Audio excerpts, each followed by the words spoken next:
Boa tarde, meus estimados alunos da classe de jovens da Igreja Presbiteriana do Brasil, de Montanha.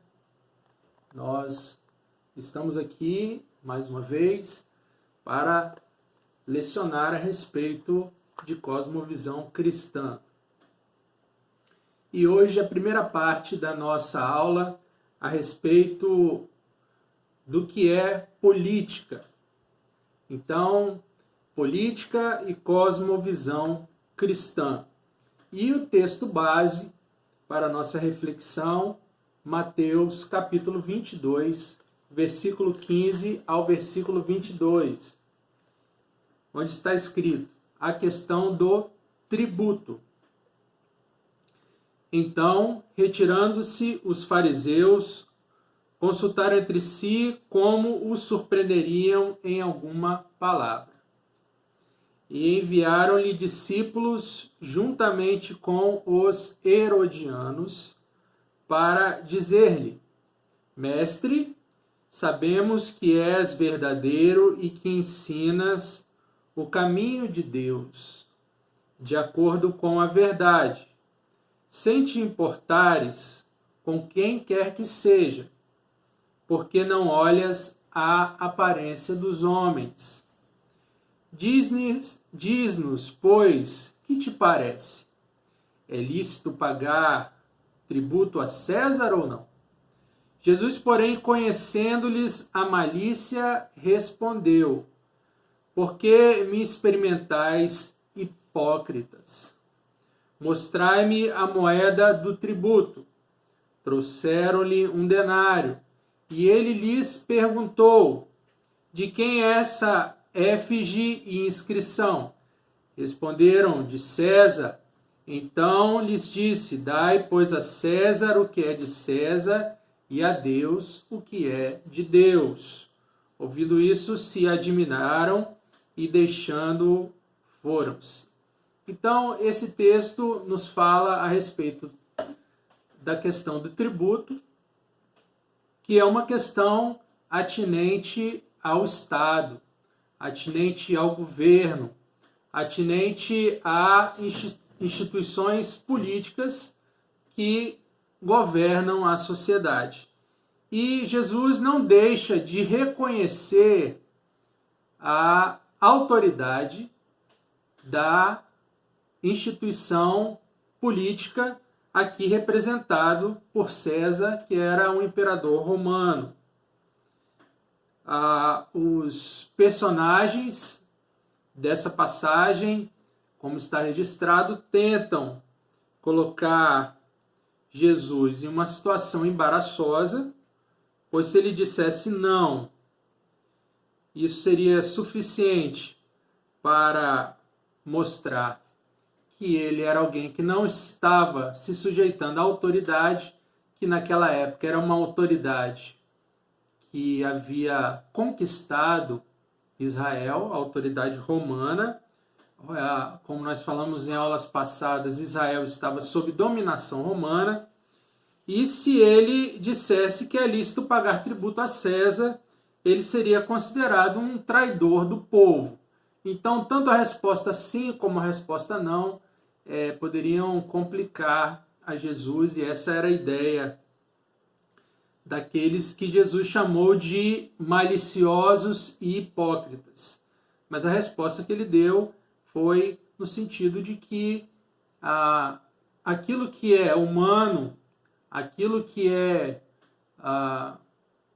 de autoridade humana deve ser respeitada, mas também deve ser respeitado aquilo que é da autoridade de Deus.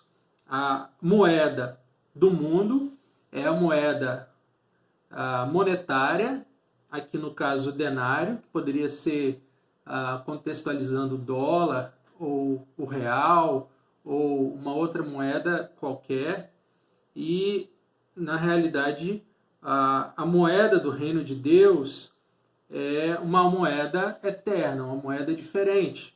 É a moeda do amor, da bondade, da benignidade, da fé. E aqui no caso do texto, a moeda seria a lealdade, a verdade, a não hipocrisia, né? que deveriam ser tributados a Deus e que não estava sendo obedecido e observado pelos fariseus que tramam esse plano contra Jesus.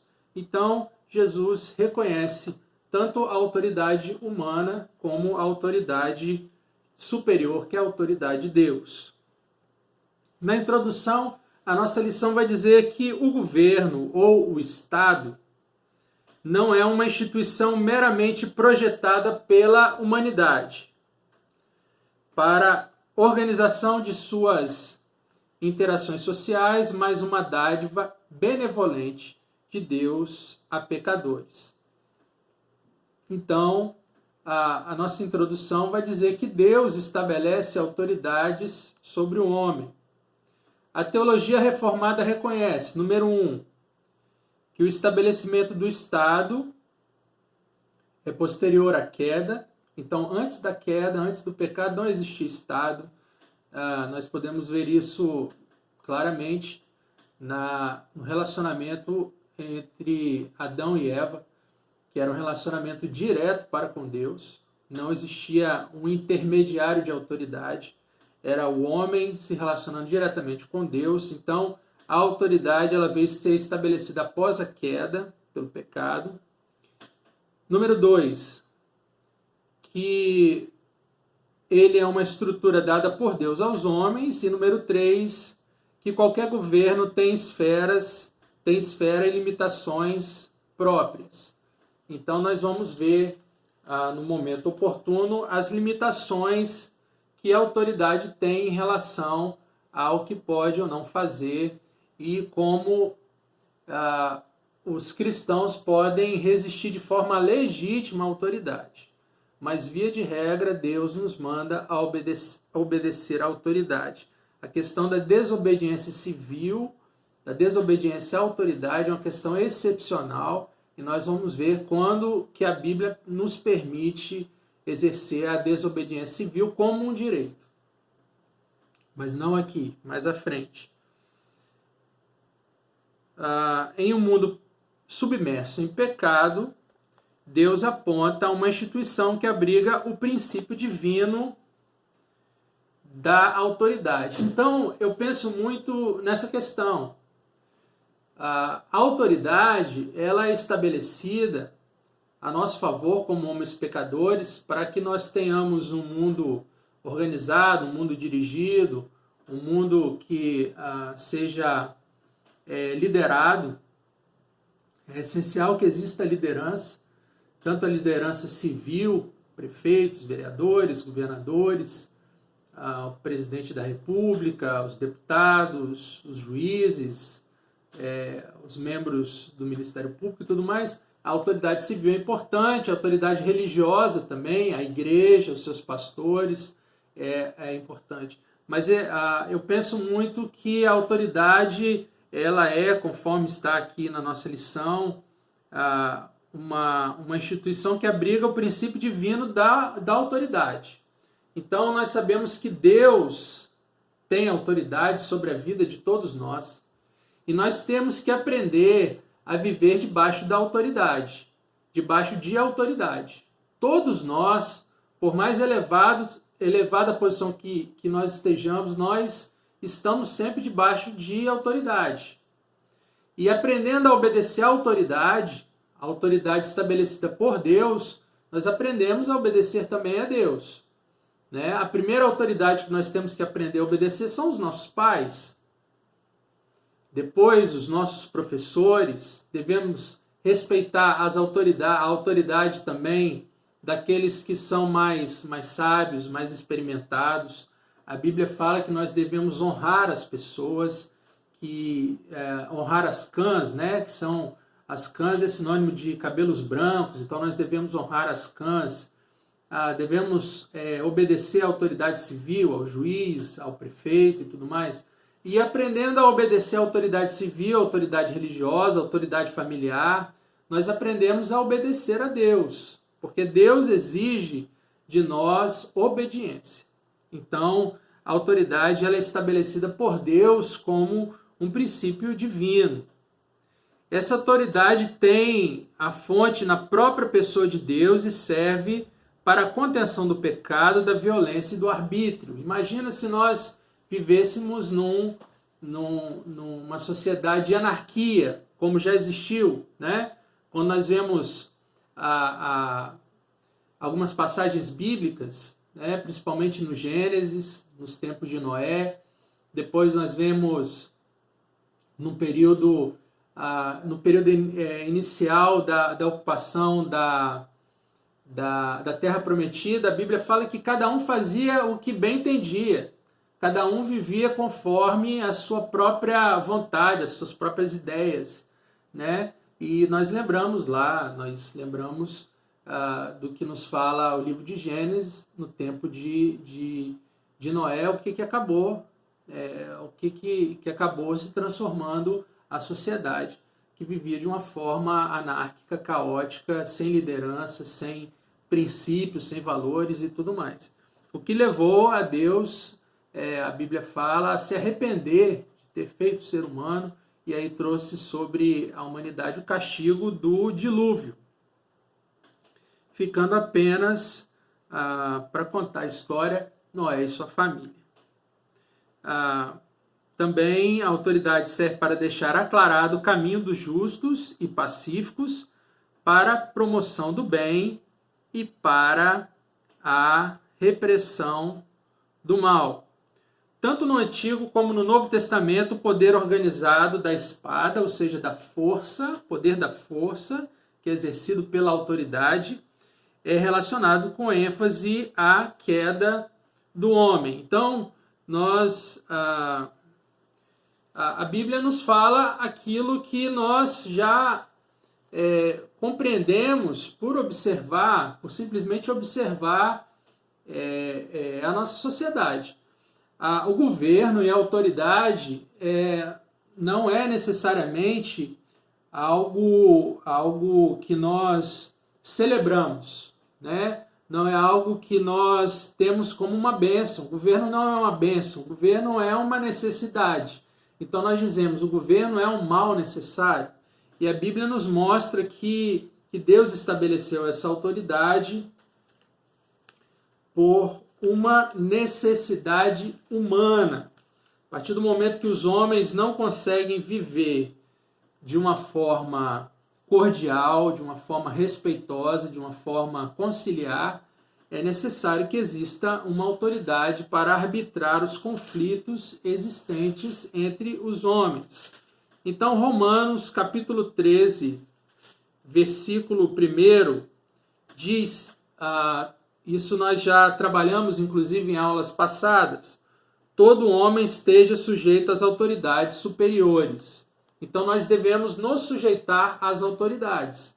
E aqui Paulo está falando de autoridade civil, não autoridade religiosa, tanto que mais abaixo ele fala sobre os magistrados, que são os juízes, e aqui no versículo 4 que ele fala que o magistrado é ministro de Deus para o seu bem. Por quê? Porque o magistrado, o juiz, ou poderia aqui falar-se em outra autoridade civil, como, por exemplo, o prefeito, os legisladores e tudo mais, eles trabalham como ministro de Deus, vingador, para castigar o que pratica o mal. Então, nós devemos obedecer às autoridades, né? Nesse período de pandemia, por exemplo, as autoridades municipais, estaduais, têm nos dito para ficarmos em casa, né? O presidente da República nos diz para trabalhar, mas devemos observar as normas de prevenção e tudo mais, proteger aqueles que têm uma condição física mais debilitados, idosos, pessoas doentes e tudo mais. Então, a autoridade. Porque não há autoridade que não proceda de Deus, e as autoridades que existem foram por eles instituídas. Então, toda autoridade, seja uma autoridade justa ou injusta, boa ou ruim, ela é estabelecida por Deus. Ora, o contexto bíblico aqui não nos deixa tirar outra conclusão, porque Paulo está falando aos crentes em relação aos romanos. E os romanos, de forma nenhuma, eram uma autoridade bem-vinda. Os romanos, eles dominaram Israel. Eles eram imperialistas, eles eram dominadores, eles foram colonizadores, foram aqueles que mantinham, colonizadores não, perdão, mas aqueles que mantinham Israel debaixo de uma autoridade forçada, uma autoridade militar, uma autoridade imposta. Então, mesmo assim, mesmo debaixo do jugo imposto pelo governo romano, Paulo diz que não há autoridade que não proceda de Deus. Então, mesmo as autoridades ruins, elas procedem de Deus. Deus, às vezes, levanta líderes para castigar o povo, né? Lembrando lá no livro de Daniel que Deus chama Nabucodonosor, o rei da Babilônia, de Nabucodonosor, meu servo. Por quê? Porque Nabucodonosor, após ter conquistado Israel e trazido cativo Israel para a Babilônia, ele serviu de instrumento nas mãos de Deus para corrigir o povo. O povo ficou ali 70 anos gemendo debaixo de cativeiro. Então toda autoridade, mesmo aquela autoridade que nós não achamos boa, que nós não aclamamos, que nós não escolhemos, que nós não elegemos, nós temos que obedecer. No momento certo, nós vamos falar sobre a desobediência civil como um direito reconhecido biblicamente, mas com muitas limitações. Ok? 1 Pedro, capítulo 2, versículo 13, diz: sujeitai-vos a toda instituição humana por causa do Senhor, quer seja ao rei como soberano, quer as autoridades como enviadas por ele, tanto para castigo dos malfeitores, como para louvor dos que praticam o bem. Então, da mesma forma que Pedro fala que nós devemos nos submeter a toda autoridade, quer seja ao rei como soberano, quer as autoridades como enviadas por ele. Então, nós temos que considerar todas as autoridades, boas ou ruins, como sendo enviadas por Deus. Quando nós estudamos a história bíblica, e nós vamos estudar um pouco aqui hoje e um pouco na próxima aula a respeito da história bíblica, nós vemos ali no livro de Samuel, em 1 Samuel, 1 Samuel, capítulo 8, versículo 8, 4 a 7 e depois do 10 ao 22, que o povo pede a Samuel um rei.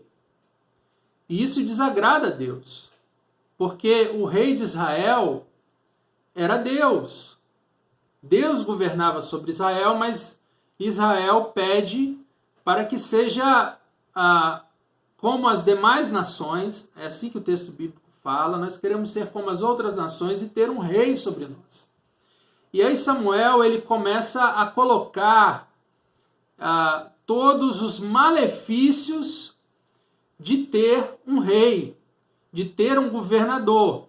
Então, o governo, ele é necessário, mas ele não é algo a ser celebrado. Nós devemos obedecer à autoridade, mas saber que os governantes, por melhores que eles sejam, eles retiram parcela da nossa liberdade, uma liberdade que nós teremos apenas plenamente quando nós estivermos na presença de Deus na Nova Jerusalém.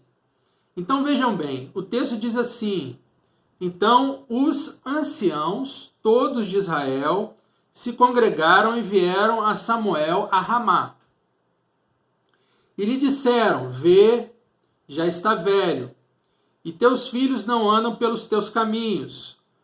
Constitui-nos, pois, agora um rei sobre nós, para que nos governe como o tem todas as nações. Então, os anciãos eles chegam para Samuel com essa resolução de pedir que Samuel estabelecesse sobre eles um rei, como as nações vizinhas também tinham um rei, para que nos governe como tem todas as nações. Então, Israel queria ser como as outras nações, as nações pagãs.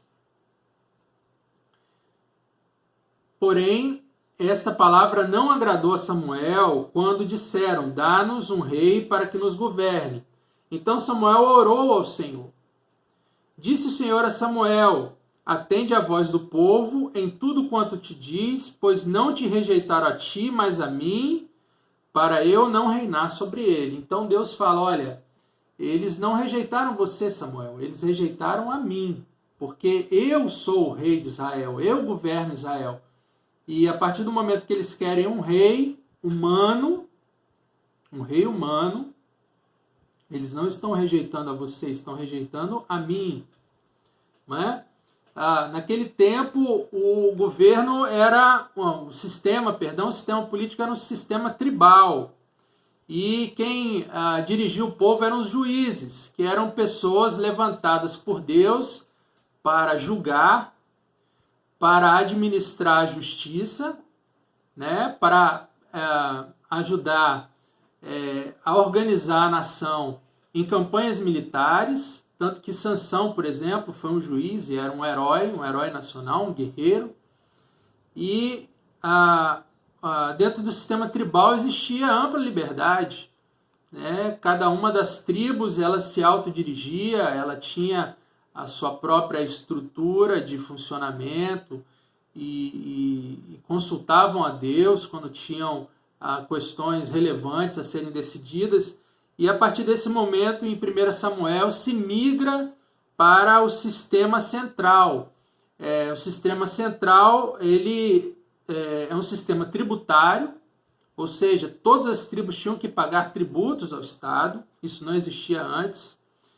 Existe um rei que governa todos, e a vontade do rei é a vontade soberana, não pode ser discutida. Vão sendo estabelecendo leis que limitam a liberdade do povo e também obrigações legais, como, por exemplo, servir ao exército. As tribos deveriam dispor de pessoas da sua comunidade para servirem de soldados ao exército. Então, todas essas questões que são não desejadas, elas compõem um sistema de autoridade, né? Tanto que Samuel responde, adverte o povo que fez esse pedido para ter o rei da seguinte forma: referiu Samuel todas as palavras do Senhor ao povo que lhes pediu um rei, e disse: este será o direito do rei. Então, vocês querem ter o rei? Então, o rei vai ter direito do seguinte: o direito do rei que houver de reinar sobre vós. Ele tomará os vossos filhos e os empregará no serviço dos seus carros e como seus cavaleiros, para que corram adiante dele. Então, o rei ele terá direito de ter servidores. E porá uns por capitães de 1000 e capitães de 50, outros para lavrarem os seus campos e ceifarem as suas messes, outros para fabricarem suas armas de guerra e aparelhamento de seus carros. Então, a partir do momento que você tem um rei, ou seja, você tem um governo, você vai ter que servi-lo na guerra e também servi-lo para que ele produza riqueza. Tomará as vossas filhas para perfumistas, cozinheiras e padeiras. Tomará o melhor das vossas lavouras e das vossas vinhas e dos vossos olivais e dará aos seus servidores. Então aqui o sistema tributário, né? O rei ou o governo teria direito de tomar aquilo que é do povo como tributo, e esse tributo seria empregado para manter o serviço público, como está dizendo aqui, e dará aos seus servidores. Então, junto com o governo, vem também a manutenção, a necessidade de manutenção do serviço público. As vossas sementeiras e as vossas vinhas dizimará, para dar aos seus oficiais e aos seus servidores. Dizimará no sentido de tomar o dízimo. Também tomará os vossos servos e as vossas servas, e os vossos melhores jovens, e os vossos jumentos, e os empregará no seu trabalho. Dizimará o vosso rebanho, e vós lhe sereis por servos.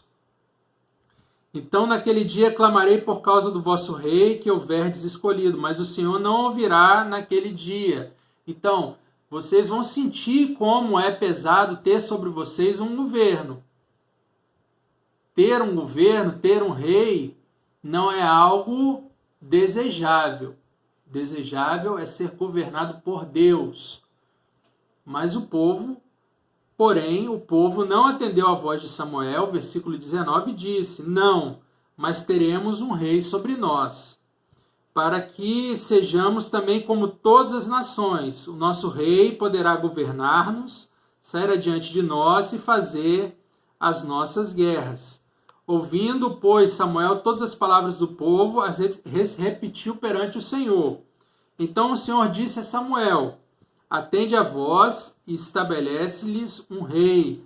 Samuel disse aos filhos de Israel: volte cada um para a sua casa. Então, nós vemos aqui claramente que o estabelecimento de um governo central, na figura de um rei, né, que nós temos até hoje, porque elegemos presidente da República, governador, prefeito, temos o executivo, legislativo, judiciário, então temos autoridades que estão sobre nós. Não é algo desejável, não é algo que nos deixa feliz, não é algo que nos deixa satisfeitos. Por quê? Porque quando vem um governo, uma autoridade sobre nós, nós temos a nossa liberdade diminuída, nós temos que pagar tributos, nós temos que manter o serviço público, nós temos que servir ao exército, nós temos obrigações legais a cumprir, e o nosso desejo é ser governados por Deus, ser governados por Jesus Cristo, aquilo que se dará quando nós estivermos diante de Deus na Nova Jerusalém, em nome de Jesus. Um pouco de história, né, dentro daquilo que nós estamos falando. Quando nós estudamos a Bíblia, nós vemos vários períodos, a Bíblia e a história bíblica, né? A história a respeito dos acontecimentos pós-bíblicos, principalmente, aquilo que aconteceu após a história bíblica. Nós vimos vários períodos. O primeiro período, que está ali registrado em Gênesis 9:6, é um período em que as punições e a manutenção da lei e da ordem ficavam a cargo do próprio homem. Então, se alguém violasse a lei, né, o próprio homem era responsável por reestabelecer a lei. Ou, melhor dizendo, quando alguém causava dano a uma outra pessoa, a própria pessoa deveria retribuir esse dano. Então, se uma pessoa matasse alguém, o seu irmão ou um parente próximo, seu pai ou seu irmão, praticariam o revide, a vingança, a justiça era estabelecida dessa forma, e nós sabemos o caos que foi desencadeado por essa forma de vida, né? Porque os homens até ali não estavam também debaixo da autoridade de Deus, mas debaixo da autoridade da sua própria consciência. No segundo momento, nós vemos que após a libertação de Israel do cativeiro do Egito, o Senhor estabeleceu uma teocracia. O que é uma teocracia? Teocracia é um governo de Deus, governo da parte de Deus. A lei e todos os seus detalhes emanavam de Deus, mas os levitas eram os que julgavam as causas e exerciam o papel do governo. Então nós vemos Nesse período, por exemplo, líderes como Moisés. Moisés foi um governador, mas também foi um juiz, um legislador, e depois vão ser estabelecidos o papel dos levitas. Na próxima aula nós vamos falar a respeito... Aí no terceiro momento, a parte que lhes falei, a respeito do estabelecimento de um rei ali em 1 Samuel capítulo 8. Né?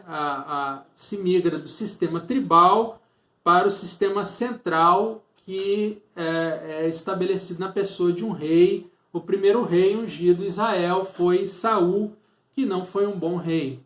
Né? Era um rei covarde, era um rei mentiroso, era um rei enciumado, mas depois vem Davi, que foi um rei modelo, pelo que nós conhecemos da história bíblica.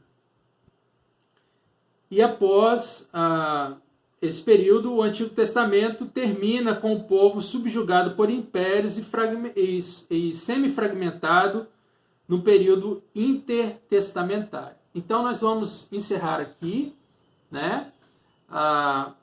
Depois, na próxima aula, nós vamos falar sobre a história do ponto de vista político, a partir do momento do Novo Testamento, a partir do momento da pessoa de Jesus Cristo. E lembrando que Daniel já havia profetizado que as nações seriam destruídas